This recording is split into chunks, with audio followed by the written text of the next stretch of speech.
Hello everyone, welcome to Edubolt. मेरा नाम है शरण्या और मैं हूं आपकी एडुकेटर। एडुबोल्ट एक ऐसा प्लेटफॉर्म है जहां पे आप 1-to-1 मेंटरशिप के लिए सेशन को शेड्यूल कर सकते हैं। आप अपने सब्जेक्ट स्पेसिफिक मेंटोर के साथ सेशन ले सकते हैं। जैसे मैं आपको एडुबोल्ट के वेबसाइट में फाइंड ए मेंटोर सेक्शन में मिल जाएंगे। तो आपको अगर मेरे सब्जेक्ट से रिलेटेड कोई भी डाउट रहता है तो आप मुझे ज़रूर कांटेक्ट कर सकते हैं। अब नेक्स्ट आते हैं बजट को लेके। तो बजट क्या होता है?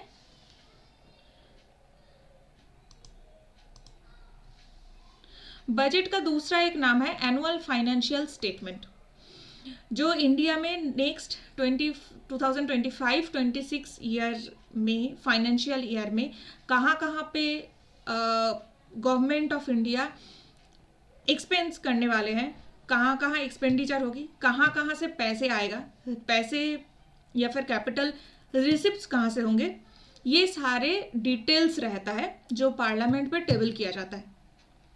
तो दिस वीक ये टेबल हुई है जो करते हैं फाइनेंस मिनिस्टर, और ये बनाया जाता है budget division ministry of finance के थ्रू। ओके, तो नेक्स्ट क्या है कि इंडिया की जर्नी जो है that is for the development of people and development as a nation. तो इंजिन्स ऑफ डेवलपमेंट क्या है, कौन कौन सी सेक्टर को फोकस किया गया है? That is first agriculture sector, then micro small and medium enterprises, जो छोटे छोटे फैक्ट्रीज होते हैं, बहुत स्मॉल फैक्ट्रीज है या फिर थोड़ा लार्ज फैक्ट्रीज है, these are one of the most important growth engines. Next है कि इन्वेस्टमेंट, डोमेस्टिक इन्वेस्टमेंट, मतलब डोमेस्टिक जो प्लेयर्स है वो कहाँ पे इन्वेस्टमेंट करेंगे, फॉरेन इन्वेस्टमेंट कितना आएगा, एंड गवर्नमेंट ऑफ इंडिया कहाँ कहाँ पे इन्वेस्ट कर रहा है। These all are needed to be known by the people of India. Next है कि एक्सपोर्ट, इंडिया की जो गुड्स है वो कौन कौन से जगह पे एक्सपोर्ट होगी, कौन कौन से ऐसे मटेरियल्स होंगे जो एक्सपोर्ट होगी। तो ये सारा चीज इस बजट में डिस्कस्ड है। नेक्स्ट है कि डेवलपमेंट के लिए कहीं तो कोई ट्रिगरिंग पॉइंट होनी चाहिए। The triggering is the reforms. तो डेवलपमेंट के फ्यूल क्या है, that is reform. Guiding spirit क्या है, इंक्लूसिविटी, मतलब इंडिया के जितने भी सिटीजन्स हैं सबकी विकास होनी चाहिए। जो भी डेवलपमेंट होगा वो सबकी डेवलपमेंट होगी। ऐसा नहीं है कि रूरल एरियाज में नहीं हो रही है, ओनली अर्बन एरियाज में हो रही है, या फिर कुछ एक सेगमेंट पे हो रहा है, या फिर नॉर्थ इंडिया में हो रहा है, ईस्टर्न इंडिया पे नहीं हो रहा है, या फिर नॉर्थ ईस्ट को हम छोड़ देंगे। No, the goal is inclusive, मतलब हर एक सिटीजन्स ऑफ इंडिया, हर एक सिटीजन्स को इस डेवलपमेंट के लाभ मिलनी चाहिए। And final destination is the developed India, that is विकसित भारत। ओके, तो इस बार की जो मोटो है वो क्या है, a country is not just a soil, a country is it's people. इसको याद रखना है क्योंकि इस बार के मोटो क्या है यूपीएससी पूछ सकते हैं। नेक्स्ट है कि एस्पिरेशन हमारा क्या है विकसित भारत के लिए, दैट इज एक्सिलरेटेड ग्रोथ। हम क्या क्या अचीव करना चाह रहे हैं, that is a growth, inclusive development, enhance the spending of India's raising middle class। तो मिडिल क्लास पीपल जो है, मिडिल क्लास की कोई स्पेसिफिक डेफिनेशन नहीं है, कोई इनकम कैपिंग नहीं है। तो मिडिल क्लास एक बहुत बड़ा सेगमेंट है इंडिया में। इनके स्पेंडिंग पावर, इनके हाथ में जो पैसे है वो पैसे वो इन्वेस्ट कर सकते हैं या फिर कुछ एक्सपेंड कर सकते हैं, उसके लिए इनके पास पावर होनी चाहिए, स्पेंडिंग पावर। ये एक एस्पिरेशन है। प्राइवेट सेक्टर इन्वेस्टमेंट को बढ़ाना and uplift the house hold sentiment. तो अगर हाउस होल्ड को या हमारे इंडिया में जो नॉर्मल घर है, अगर उनको ऐसा नहीं लगे कि नेक्स्ट 2 मंथ में या फिर 3 महीने में हमारे पास इतने पैसे हैं, हम इसको खर्च नहीं कर सकते क्योंकि आगे जो फ्यूचर आने वाले हैं उसमें इतना पैसे ना भी हो सकता है। अगर ऐसा सिचुएशन है, that is called house hold sentiment, कि वो सरकार के ऊपर या फिर गवर्नमेंट के ऊपर, फाइनेंस के ऊपर अपना आस्था नहीं रख पा रहे, तो हाउस होल्ड सेंटिमेंट को बढ़ाना होगा। अगर लोगों के पास ये एक डर नहीं रहेगा, अगर लोगों के पास ये कॉन्फिडेंस है कि नेक्स्ट 2-3 महीने में हमारी जो बिजनेस है वो अच्छी चलने वाली है, या फिर हमारे जॉब कट नहीं हो सकता, तब वो जाके दूसरे तीसरे टाइप की चीज़ें खरीदेंगे, है ना। तब अगर उनको ये डर नहीं है कि हमारी ले ऑफ नहीं होगा, तब जाके वो 3-4 महीने में एक गाड़ी खरीद सकते हैं, या फिर गहने कुछ खरीद सकते हैं, या फिर कुछ बेटर खाना खरीद सकते हैं। तो हाउस होल्ड सेंटिमेंट को अपलिफ्ट करना डेवलपमेंट के लिए बहुत इंपॉर्टेंट रहता है। ओके, नेक्स्ट, डेवलपमेंट फोकस किसको किसको कर रहा है? गरीब, यूथ, अन्नदाता एंड नारी। पुअर पीपल, यूथ, अन्नदाता मतलब जो स्मॉल बिजनेसेस करते हैं, या फिर फार्मर्स, एंड महिलाएं, women. These are the main focus of this year's budget. तो उसके लिए क्या क्या किया जा रहा है?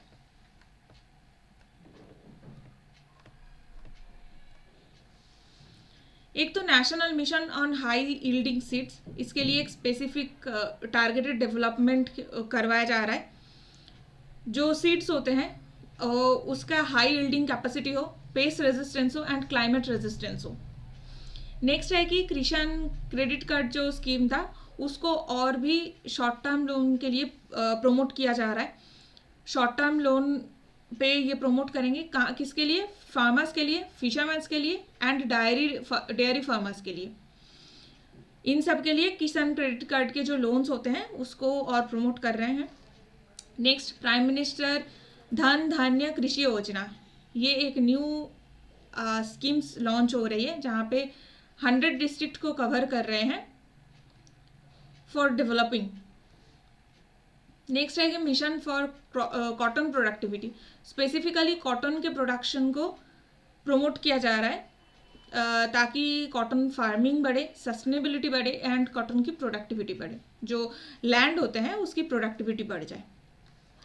और क्या होगा? मखाना बोर्ड बनाया जाएगा बिहार में, क्योंकि बिहार में जो मखाना या फिर फॉक्सनट्स कहते हैं उसका 80% प्रोडक्शन इंडिया में होती है एंड वो भी most of them are from Bihar.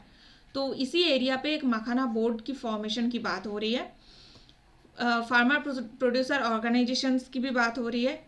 Marketing को प्रमोट करने के लिए ये सब चीज़ बनाया जा रहा है। नेक्स्ट, पाल्सेस के लिए क्या करने वाले हैं? नेक्स्ट 6 ईयर्स में एक पाल्स के लिए मिशन लॉन्च होने वाला है जो तूर, उड़द एंड मसूर दाल के लिए होगा, ताकि कमर्शियल अवेलेबिलिटी हो, सॉइल जो क्लाइमेट रेजिस्टेंट या फिर क्लाइमेट रेजिलिएंट सीड्स हो उसको प्रमोट किया जाता है। दाल या फिर पाल्सेस की प्रोटीन कंटेंट को बढ़ाया जाए, जो ज़मीन की प्रोडक्टिविटी को बढ़ाया जाए एंड हार्वेस्टिंग के बाद उसका स्टोरेज, मैनेजमेंट, मार्केटिंग, ये सब में एक्स्ट्रा फोकस होगी एंड फार्मर्स को प्रॉपर पैसे मिलना चाहिए। Okay, so these are the आत्मनिर्भरता इन पल्सेस। नेक्स्ट है कि रूरल इकोनॉमी को प्रमोट करने के लिए जो इंडिया पोस्ट सर्विसेज है, जो हमारी पोस्ट की सर्विसेज होती है उसको रिवैम्प किया जा रहा है with DBT, cash transfer and EMI pickup. तो जैसे पहले मनी ऑर्डर टाइप आता था, उसी को अब बढ़ाया जा रहा है DBT, cash out and EMI pickup के लिए। इसके साथ साथ जो माइक्रो एंटरप्राइजेस है उनको क्रेडिट सर्विसेज भी देने वाले हैं, इंश्योरेंस भी देने वाले हैं एंड डिजिटल सर्विसेज, जैसे कभी आधार लिंकेज करना पड़ता है, कभी पैन कार्ड में लिंकेज करना पड़ता है, कभी किसी स्कीम में आधार को लिंक करना पड़ता है। तो डिजिटल सर्विसेज को भी रूरल इकोनॉमी में अब इंडिया पोस्ट देने वाले हैं। ओके, नेक्स्ट क्या करते हैं? MSME सेक्टर को सपोर्ट करते हैं and make in India programme को और रिवैम्प करने की बात कर रहे हैं। जैसे क्रेडिट कार्ड मिलने वाले हैं माइक्रो एंटरप्राइजेस को। जो माइक्रो एंटरप्राइजेस को 5 लाख लिमिट तक एक कस्टमाइज्ड क्रेडिट कार्ड मिलने वाले हैं, जो माइक्रो एंटरप्राइजेस उद्यम पोर्टल में रजिस्टर्ड होंगे। तो उद्यम पोर्टल क्या है, इसके बारे में सब लोग कमेंट करके बताइए कि आप सबको पता है कि नहीं। ओके, तो नेक्स्ट है कि फर्स्ट टाइम एंटरप्रेन्योर के लिए क्या होने वाला है। जो 5 लाख फर्स्ट टाइम एंटरप्रेन्योर्स है, including women, schedule caste and schedule tribes, इनको क्या करने वाले हैं, एक न्यू स्कीम के थ्रू इनको नेक्स्ट 5 ईयर्स में 2 करोड़ रुपीज़ की लोन देने वाले हैं। ओके, तो इसमें याद रखना है कि फर्स्ट टाइम जो एंटरप्रेन्योर्स है, including women, schedule caste and schedule tribes, इन सब को एक्स्ट्रा प्रमोट कर रहे हैं, एक्स्ट्रा फोकस कर रहे हैं फॉर गिविंग लोन्स। ओके,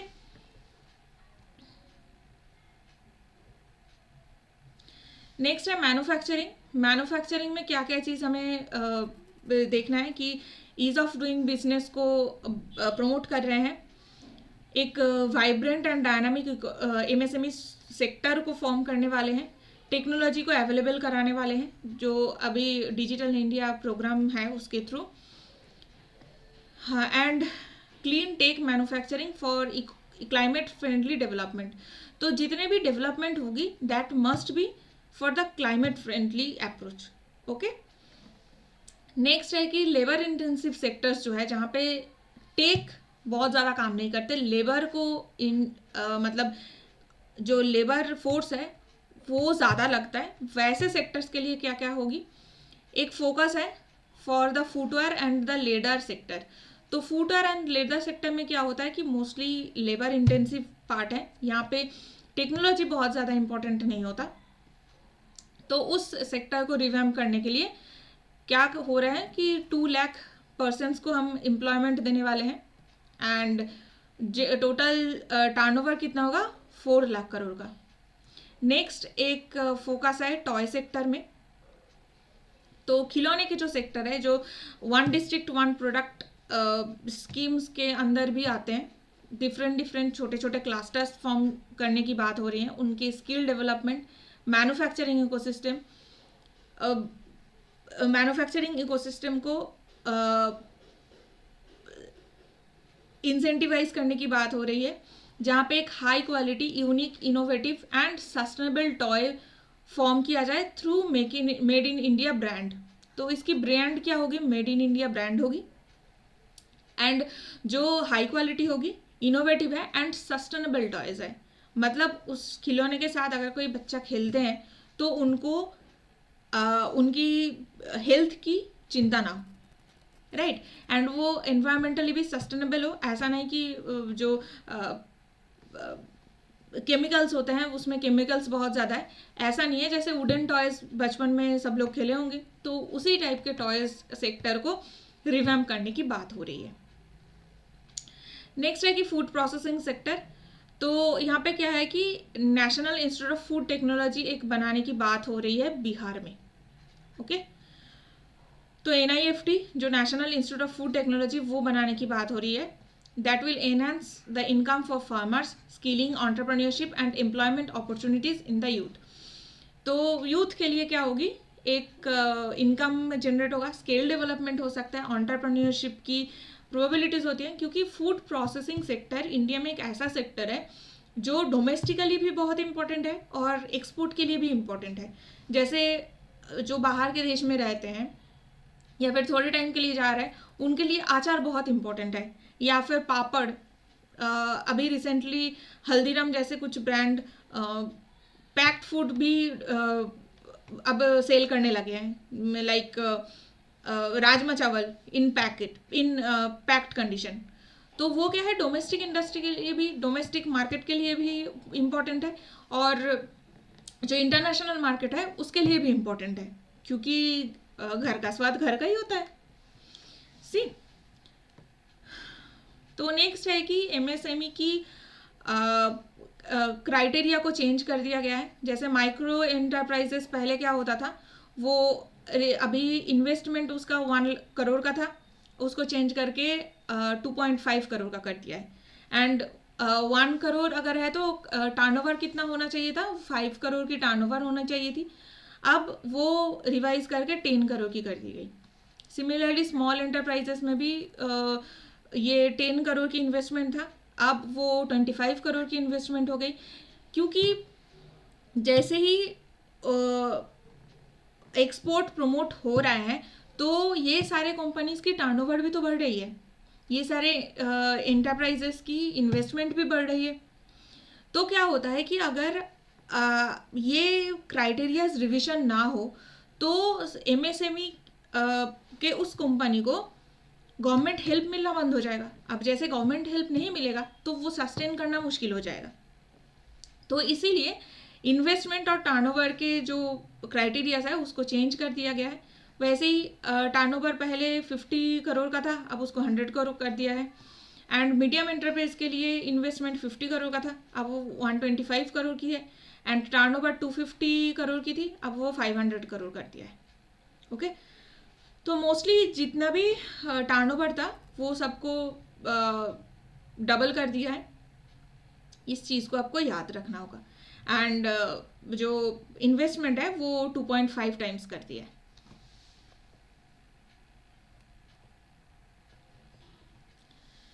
अब पीपल इकोनॉमी एंड इनोवेशन पे क्या क्या इन्वेस्टमेंट हो रही है। फर्स्ट है कि सक्षम आंगनवाड़ी जो स्कीम्स है, पोषण 2.0 जो स्कीम्स है, इसको इस पे फोकस है। इसमें स्पेसिफिक इस दोनों स्कीम में स्पेसिफिक मनी अलॉट किया गया है। आईआईटीज़ के कैपेसिटी को बढ़ाने की बात की गई है, एक्सपेंशन हो रही है।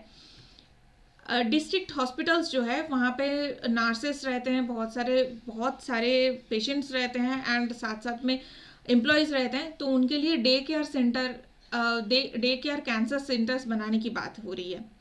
तो कैंसर सेंटर्स क्या है कि हो सकता है कि कोई कैंसर पेशेंट है तो उनके लिए, उनके तो चलो प्रॉपर तरीके से मेडिकेशन वगैरह हो रहा है, बट जो उनके फैमिलीज़ वगैरह है वो बहुत दिन के लिए एक जगह पे रहना मुश्किल हो रहा है, तो उनके लिए भी डे केयर सेंटर फॉर्म की बात हो रही है। नेक्स्ट, भारतीय भाषा पुस्तक स्कीम।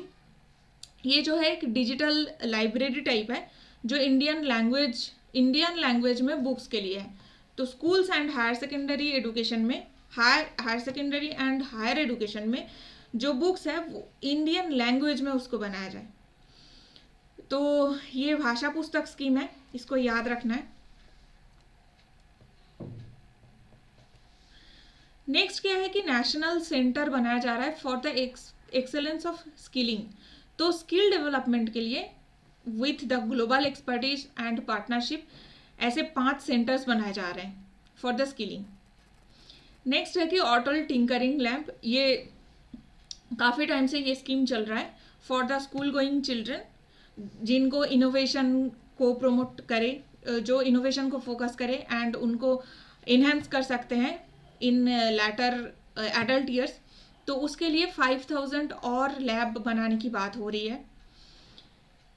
नेक्स्ट है कि centre of excellence in artificial intelligence. तो आर्टिफिशियल इंटेलिजेंस में मनी एलोकेशन पिछले बार से काफ़ी ज़्यादा है एंड स्पेसिफिकली वो एडुकेशन के लिए एक्स्ट्रा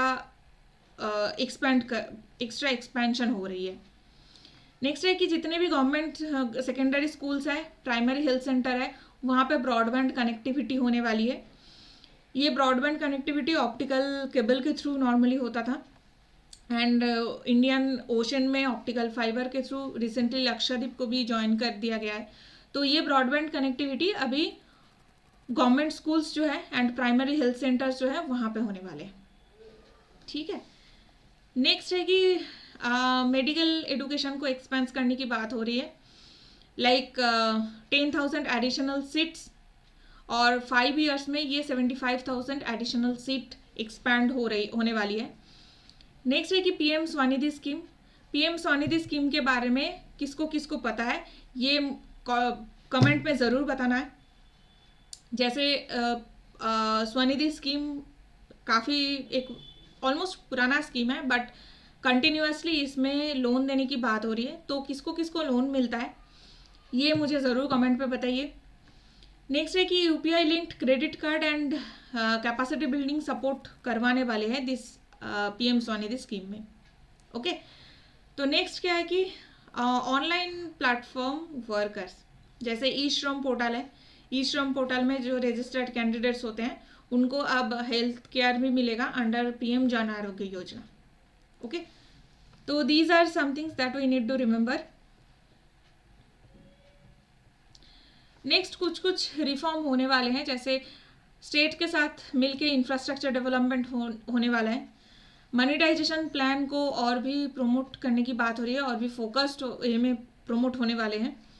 जल जीवन मिशन, ताकि हर घर जल जो इनका एक स्लोगन था वो सच में 2028 तक सब घर में 100% कवरेज हो। नेक्स्ट है कि पावर सेक्टर को रिफॉर्म करने की बात हो रही है।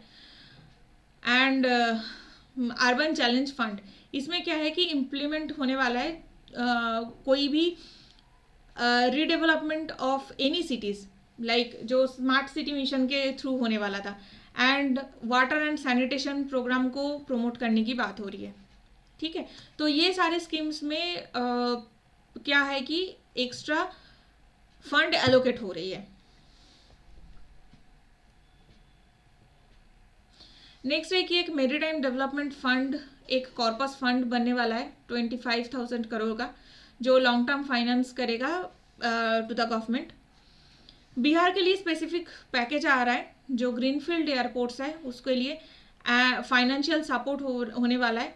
जैसे कोशी, वेस्टर्न कोशी एक कैनल है, एक इरिगेशन प्रोजेक्ट है, इसमें स्पेसिफिकली बिहार के फ्यूचर नीड के लिए लैंड और फंड एलोकेट हो रहा है।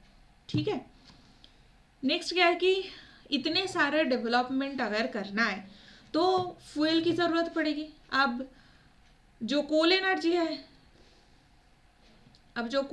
है वो तो लिमिटेड ही है ना, तो अब क्या है कि न्यूक्लियर एनर्जी को हम प्रमोट करने वाले हैं।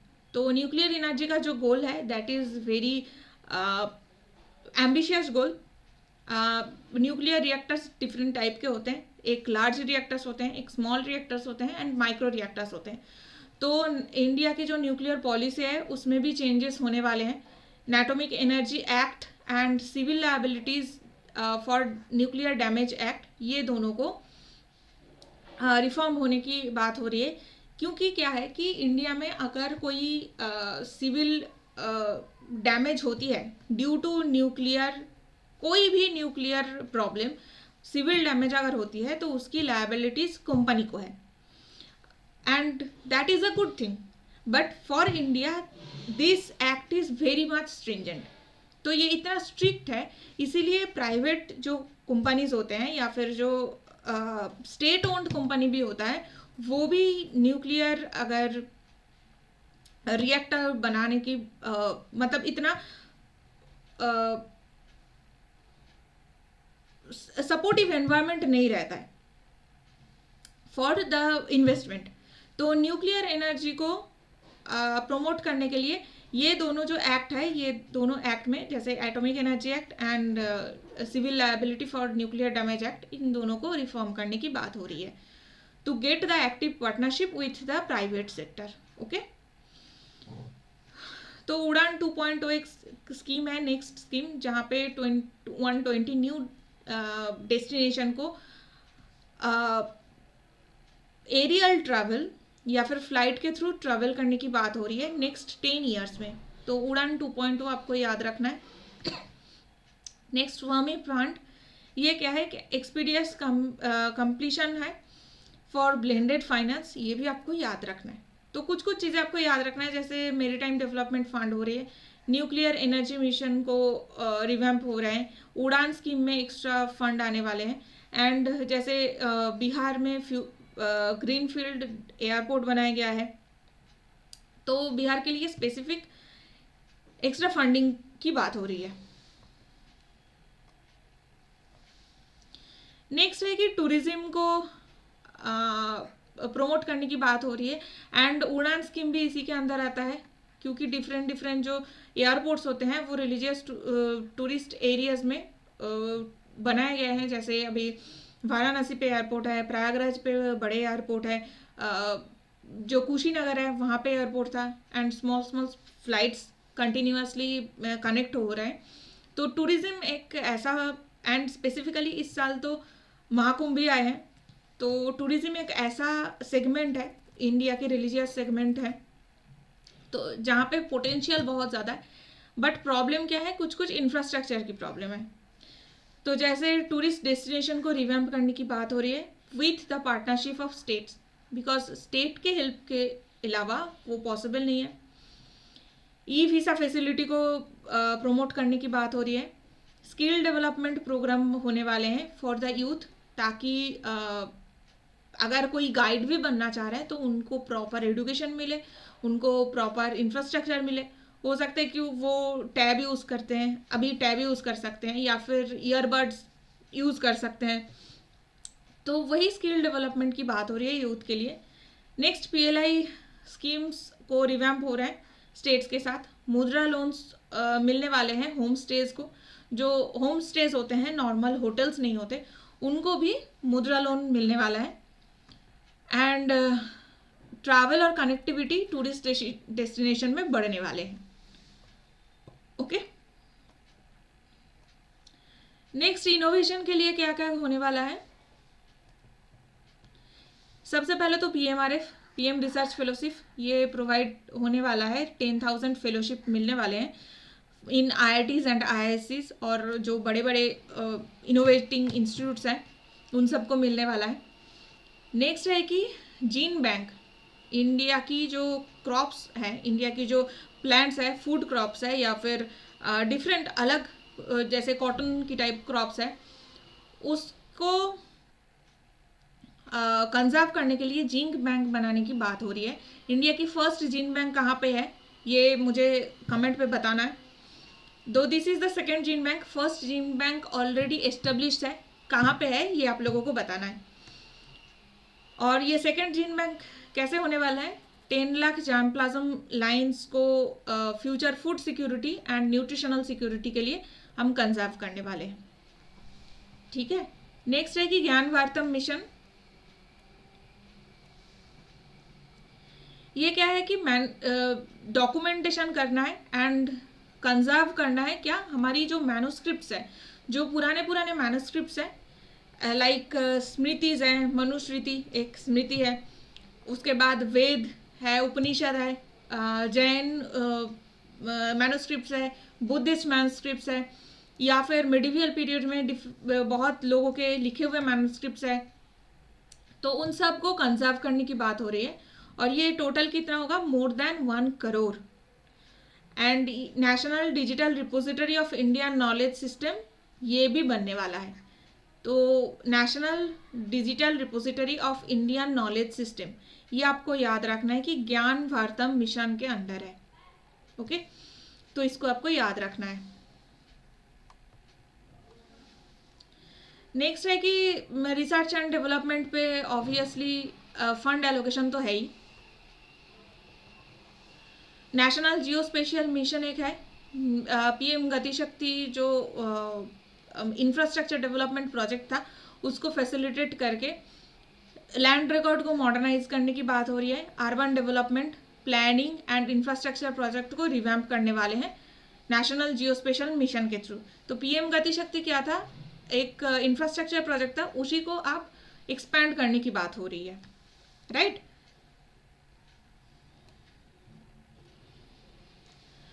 नेक्स्ट है कि एक्सपोर्ट प्रमोशन होगी. कहाँ पे, ऑफ कोर्स एक्सपोर्ट के लिए क्रेडिट मिलेगा, लोन्स मिलेगा, cross border factory support, not only factory, साथ में स्टोरेज सपोर्ट भी मिलेगा.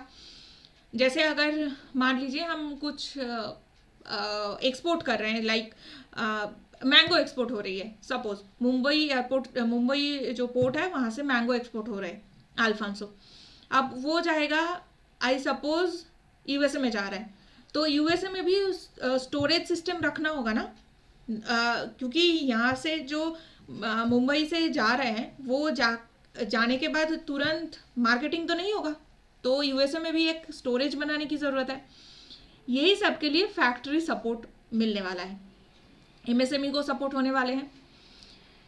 नेक्स्ट है कि भारत ट्रेड नेट, ये एक डिजिटल पब्लिक इंफ्रास्ट्रक्चर है फॉर इंटरनेशनल ट्रेड। इसको याद रखना है, that is for international trade and will be set up A unified platform for trade documentation. तो जितने भी डॉक्यूमेंटेशन होता है एंड फाइनेंसिंग होती है उसके लिए एक यूनिफाइड प्लेटफॉर्म बनेगा जिसका नाम है भारत ट्रेड नेट। ओके, तो इसको आपको याद रखना है।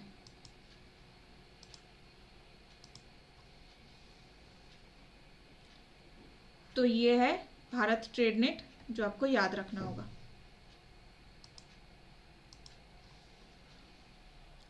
नेक्स्ट है कि नेशनल फ्रेमवर्क फॉर जीसीसी, ये ग्लोबल कैपेसिबिलिटी सेंटर्स है जो टियर 2 सिटीज़ में बनने वाले हैं and warehouse facilities for air cargo. तो वेयर हाउसिंग या फिर स्टोरेज फैसिलिटी मिलने वाले हैं जो एयर कार्गो होते हैं उनके लिए, जैसे पेरिशेबल हॉर्टिकल्चर प्रोडक्ट।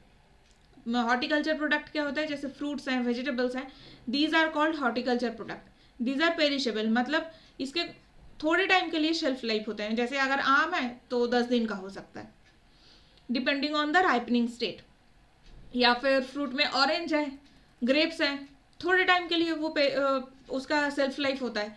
तो वो पेरिशेबल मटेरियल्स के लिए स्पेसिफिक वेयर हाउस फैसिलिटी भी मिलने वाला है। ठीक है, और ये सारे चीज़ एक्सपोर्ट को प्रमोट करने के लिए बन रहा है। नेक्स्ट है कि फाइनेंशियल सेक्टर को डेवलप करने की बात हो रही है। ग्रामीण क्रेडिट स्कोर फ्रेमवर्क बनाने वाले हैं, पार्शियल क्रेडिट एनहांसमेंट होने वाला है, केवाईसी रजिस्ट्री को रिवैम्प करने वाले हैं, रैशनलाइजेशन होने वाला है for the requirement of company mergers. तो जितने भी रिक्वायरमेंट प्रोसीजर्स होते हैं उन सबको रैशनलाइज करके उसको शॉर्ट करने वाले हैं। ठीक है, ताकि बहुत सारे डिपार्टमेंट का आपको अप्रूवल लगने में टाइम कम लगे, तो स्पीडी अप्रूवल कि कंपनी अगर मार्च हो रहा है तो उसके लिए अप्रूवल जल्दी मिल जाए।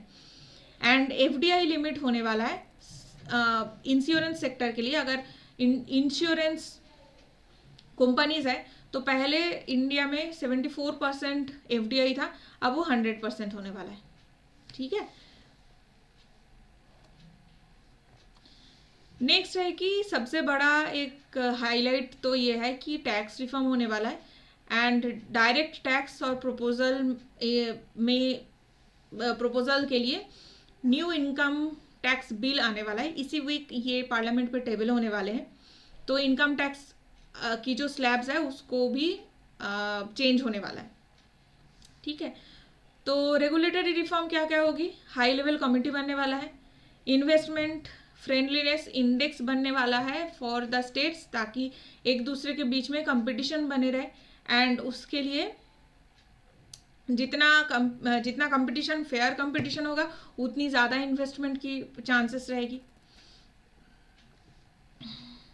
तो नेक्स्ट है कि जन विश्वास बिल, ये भी है फॉर वेरियस लॉज। जैसे कोई अगर स्मॉल कोई क्राइम है तो उसके लिए डिक्रिमिनलाइजेशन की बात हो रही है। अगर कोई फाइनेंशियल क्राइम है, हो सकता है कि किसी ने मतलब इनकम टैक्स भरा है बट स्टिल उसको थोड़ा और पे करना था, 1000 रुपीज़, आई सपोज कि 1000 रुपीज़ पे एक्स्ट्रा करना था, तो उसने कम किया है, या फिर उसको पता भी नहीं होगा। ऐसा भी तो हो सकता है कि उसको इनकम टैक्स आईटीआर फाइल के बारे में बहुत ज़्यादा पता ना हो।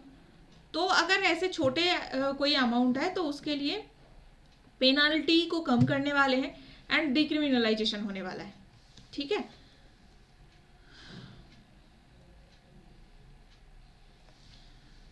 तो इंडस्ट्रियल गुड्स के लिए टैरिफ स्ट्रक्चर चेंज होने वाला है। जैसे टैरिफ रेट 7 टाइप के टैरिफ कम होने वाले हैं। एक से ज़्यादा सेस या सरचार्ज नहीं होगा। तो सेस क्या होता है, सेस है कि टैक्स के बाद भी सेंट्रल गवर्नमेंट अगर कोई एक्स्ट्रा चार्ज देना चाहते हैं तो उसको सेस या सरचार्ज बोलते हैं। तो सेस और सरचार्ज में डिफरेंस क्या है कि सेस स्पेसिफिक रीज़न के लिए लगाया जाता है, सरचार्ज कोई रीज़न नहीं होता। जैसे पेट्रोलियम सेस होते हैं, जैसे एनवायरमेंट सेस होता है, तो इस टाइप के सेस होते हैं। बट सरचार्ज एक एक्स्ट्रा अमाउंट होता है ताकि प्राइस की फ्लक्चुएशन बहुत ज़्यादा ना हो। अगर हो सकता है कि मतलब इंटरनेशनल मार्केट पे सडनली क्रूड पेट्रोलियम की प्राइस बहुत कम हो गई, हो सकता है। तो अगर बहुत सडनली कम हो जाएगी, तो अगर कम हो रही है तो सडनली बढ़ेगी भी, तो वो प्राइस फ्लक्चुएशन को स्टेबिलाइज करने के लिए गवर्नमेंट क्या करता है, सेस या सरचार्ज लगाते हैं। तो अब क्या हो रहा है कि एक सेस या सरचार्ज के ऊपर एक्स्ट्रा सेस और नहीं लग सकता, ठीक है। तो ये कुछ कुछ याद रखना पड़ेगा।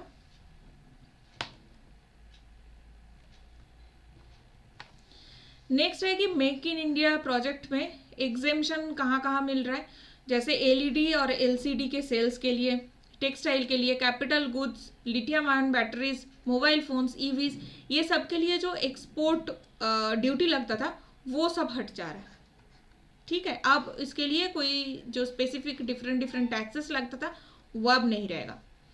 नेक्स्ट है कि एमआरओ के प्रमोशन होने वाले हैं, ships, ship building, ship breaking and extension for time limit for the railway goods, ये सब के लिए ये सबको प्रमोट करने वाले हैं, ठीक है।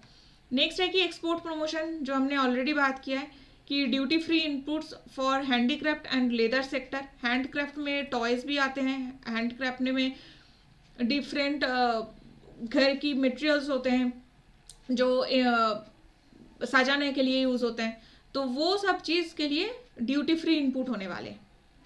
नेक्स्ट है कि ट्रेड को बढ़ाने वाले हैं, टाइम लिमिट रहेगा for finalisation of provincial assessment. तो क्या है कि मोस्टली एक्सपोर्ट को या फिर ट्रेड को प्रमोट करने की बात हो रही है। नेक्स्ट है कि लाइफ सेविंग मेडिसिन के लिए क्या है कि स्पेसिफिकली कैंसर के ड्रग्स या फिर जो रेयर डिजीजेस ड्रग्स हैं उसमें 36 टाइप ऑफ ड्रग्स में कंप्लीट एग्जेम्पशन हो रहा है, 6 टाइप ऑफ मेडिसिन के लिए 5.5% ड्यूटी हो रहा है, and 37 medicine and 30 new patient assistant programme होने वाले हैं। तो पेशेंट को किस तरीके से हो सकता है कि कोई अगर कैंसर सर्वाइवर है तो उनके लाइफ को बेटर करने के लिए उनके साइकोलॉजिकल असिस्टेंस हो या फिर उनके फैमिली के लिए असिस्टेंस हो, both financial, mental, physical assistance, सब कुछ असिस्टेंस प्रोग्राम के अंदर आता है, ठीक है। तो और ये सब के लिए जितना एग्जेम्पशन रहेगा वो रहेगा।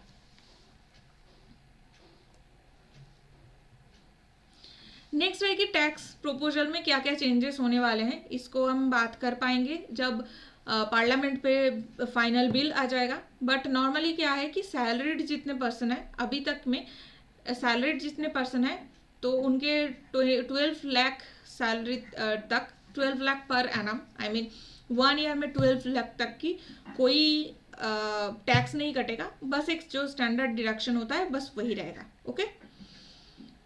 तो डिफरेंट डिफरेंट टैक्स के स्लैब क्या है कि 0 to 4 लाख तक नो टैक्स, उसके बाद 4 to 8 lakh 5% tax, 8 to 12 lakh 10%। इतना डिटेल्स में हमें याद रखने की ज़रूरत नहीं है, बट टैक्सेशन में चेंजेस हुई है, बस इतना याद रखना है। And that is also for the special focus on the middle class, okay. साथ साथ में क्या हो रही है कि टीडीएस या फिर टीसीएस को रैशनलाइज करने वाले हैं, वॉलेंटियरी कंप्लायंस को इनकरेज होने वाले हैं, इसीलिए पहले जो 2 ईयर की लिमिट था उसको अब 4 ईयर कर दिया है।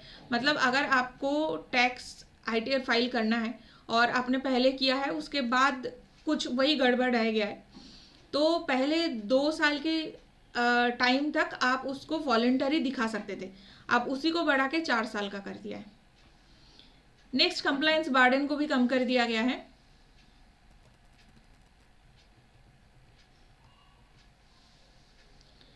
इलेक्ट्रॉनिक्स एंड मैन्युफैक्चरिंग सेक्टर में टैक्स सर्टेनिटी है। इनलैंड वेसल के लिए टॉनेज टैक्स स्कीम आने वाले हैं, एक्सटेंशन होने वाला है स्टार्टअप्स के लिए। तो ये कुछ कुछ चीज़ बहुत ही नॉर्मल है जो गवर्नमेंट की हर साल की वेलफेयर स्कीम्स होते हैं इसी सब के अंदर इंक्लूडेड होगी। नेक्स्ट इज वेरी इंपॉर्टेंट, अब इतना जो गवर्नमेंट एक्सपेंशन करने वाले हैं, इतना एक्सपेंडिचर करने वाले हैं, तो पैसे आएगा कहाँ से? The first one is the income tax. आपको 2-3 चीज़ें कुछ कुछ याद रखना है. तो गवर्नमेंट को रेवेन्यू कहाँ से आएगा? सबसे ज़्यादा रेवेन्यू गवर्नमेंट को आता है बोरोइंग से. तो गवर्नमेंट बोरो करेगा. बट अदर देन बोरोइंग सबसे ज़्यादा हमें कहाँ से रिसिट होते हैं?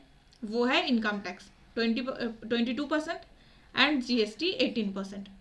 ये 3 चीज़ आपको याद रखना है. मैक्सिमम गवर्नमेंट को कहाँ से पैसा आएगा? 24% बोरोइंग से आएगा, 22% इनकम टैक्स से आएगा. अब ये गवर्नमेंट की लायबिलिटीज़ है, क्योंकि अगर गवर्नमेंट लोन ले रहे हैं तो फिर उसको लौटाना भी तो पड़ेगा, राइट? तो लायबिलिटी के अलावा फर्स्ट इनकम कहाँ से है? वो इनकम टैक्स से. सेकंड इनकम है GST से. अब पैसे जाएगा कहाँ पे? तो सबसे ज़्यादा जाता है गवर्नमेंट का स्टेट के शेयर, जितने भी टैक्स एंड ड्यूटीज़ के शेयर स्टेट गवर्नमेंट को देना पड़ता है, उसमें सबसे ज़्यादा जाएगा, दैट इज़ 22%. उसके बाद इंटरेस्ट पेमेंट्स, ये जो गवर्नमेंट ने इतना पैसे लोन किया है, बोरोइंग किया है, उसके लिए इंटरेस्ट देना पड़ेगा, तो इंटरेस्ट पेमेंट होती है 20%. ठीक है. उसके बाद डिफरेंट सब्सिडीज़ में सेंट्रल सेक्टर जो स्कीम्स है, आई होप सबको पता है कि सेंट्रल सेक्टर स्कीम क्या है, सेंट्रली स्पॉन्सर्ड स्कीम क्या होता है. तो सेंट्रल सेक्टर स्कीम में जैसे डिफेंस में और सब्सिडी में जाने वाला है 16%. ओके. तो ये 3 सबसे बड़ा अमाउंट है, सबसे बड़ा कंपोनेंट्स भी है, तो इसको याद रखना है. तो सेंट्रल सेक्टर स्कीम में 16%, सेंट्रली स्पॉन्सर्ड स्कीम में 8%. ठीक है. तो ये सबसे ज़्यादा कहाँ पे है? स्टेट के टैक्सेशन में, उसके बाद इंटरेस्ट पेमेंट में, उसके बाद सेंट्रल सेक्टर स्कीम में.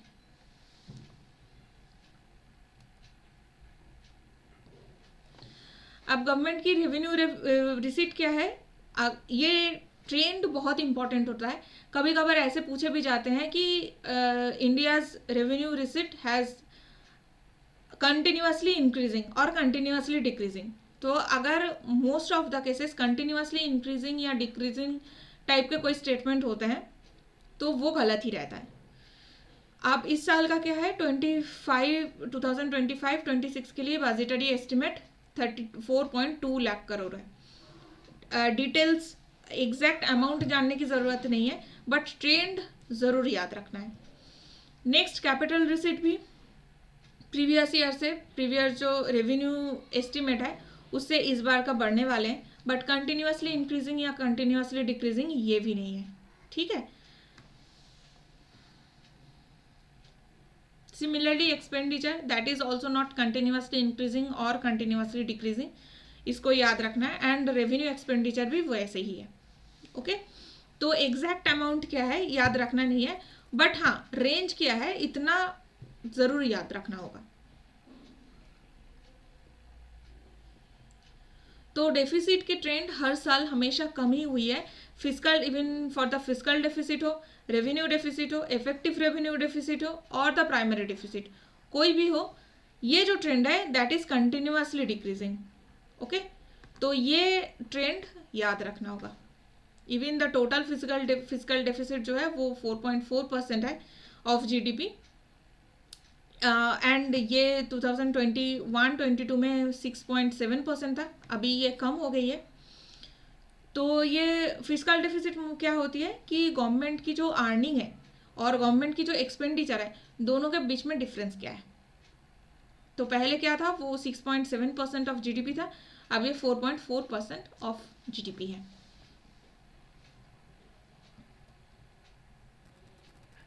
नेट रिसिट के ट्रेंड अभी इतना इम्पॉर्टेंट नहीं है, बट हाँ मेजर आइटम्स में इंफ्रास्ट्रक्चर एक्सपेंडिचर हमें क्या देखना है? सबसे ज़्यादा एक्सपेंडिचर हमें डिफेंस सेक्टर में है, क्योंकि ऑब्वियसली इंडिया की जो नेबर्स है they are not so peaceful. तो and India is also the one of the largest defence expenditure करता है. मैक्सिमम डिफेंस एक्सपेंडिचर इंडिया की होती है. तो I mean one of the largest है। तो डिफेंस में ऑब्वियसली ये ऑलमोस्ट ह्यूज अमाउंट है। नेक्स्ट रूरल डेवलपमेंट पे है। Home affairs that is law and order situation को चेक करने के लिए। उसके बाद एग्रीकल्चर एंड एलाइड एक्टिविटीज़ में सब्सिडीज होते हैं, स्कीम्स होते हैं। नेक्स्ट फिफ्थ है एडुकेशन। तो ये जो टॉप 5 है, टॉप 5 आपको याद रखना पड़ता है। हाईएस्ट है डिफेंस में, next rural development, third home affairs, fourth agriculture and allied activities, fifth education. Okay, next health है, अर्बन डेवलपमेंट है, आईटी एंड टेलीकॉम है। एनर्जी सेक्टर को तो स्पेसिफिकली रिवैम्प हो रही है, इसमें renewable energy and nuclear energy की बात ऑलरेडी हुई है। Commerce and industry sector, social welfare. Social welfare मतलब सोशल जो स्कीम्स होते हैं जैसे पेंशन, ओल्ड एज पीपल के लिए, या फिर जो सब्सिडीज होते हैं, या फिर वुमेन डेवलपमेंट के लिए जो वेलफेयर स्कीम्स होते हैं, यूथ के डेवलपमेंट के लिए, चाइल्ड केयर के लिए, तो वो सारे सोशल वेलफेयर स्कीम्स में आते हैं। नेक्स्ट है कि साइंटिफिक डेवलपमेंट पे, तो यही है जितने भी डेवलपमेंट था। और ये बजट की एक समरी जो गवर्नमेंट ही प्रोड्यूस करते हैं, इसको इतना जानना काफ़ी रहता है। इसके अलावा यूपीएससी बहुत ज़्यादा डीप तक तो नहीं पूछता है, बट हाँ ऊपर ऊपर से आपको इतना जानना है। एंड स्पेसिफिक जो स्कीम्स को लेके जो स्कीम्स न्यू लॉन्च हो रही है उसको लेके अगर आपको जानना है तो कमेंट सेक्शन पे बताइए। यूट्यूब में इसके ऊपर वीडियोस और भी आता रहेगा। तो तब तक के लिए लाइक कीजिए, शेयर कीजिए, सब्सक्राइब कीजिए टू एडुबोल्ट। अगर किसी को कोई भी सब्जेक्ट रिलेटेड डाउट रहता है तो always you can contact me in the Edubolt website. Okay, so stay tuned for the next videos.